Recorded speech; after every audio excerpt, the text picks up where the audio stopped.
माझ्या कवितेचे नाव नाटक आई व मुलीचं.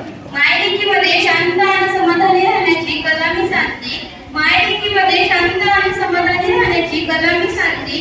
जीवनाच्या प्रत्येक टप्प्यावर आई मला वेगवेगळी वाटते. आई म्हणते बाहेर फिरतायत रावण, त्यांच्या वासनेला हवी आहे सीता. आई म्हणते बाहेर फिरतायत रावण, त्यांच्या वासनेला हवी आहे सीता. माहेर गेल्यावर कुणाचा स्पर्श कसा हे तुला कळलंच पाहिजे आता. तिच्या मायेत मऊ कोदडी उभेची अलगद वेळ दिली. तिच्या मायेत मऊ कोदडी उभेची अलगद वेळ दिली. जवळ बसायची माझी आई म्हणून नेली. मी आईची होते तेव्हा छकुली लाडकी. मी आईची होते तेव्हा छकुली लाडकी. मला जरा घरी होता आईला घरे धडकी.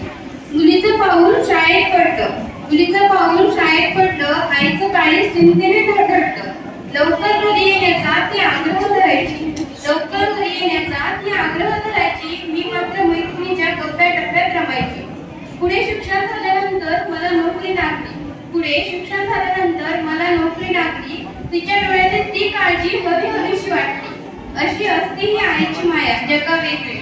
अशी असती ही आईची माया जगा वेगळी. वरून पंचासम काटेरी पण आतून पुरणपोळी. वरून पंचासम काटेरी पण आतून पुरणपोळी. धन्यवाद.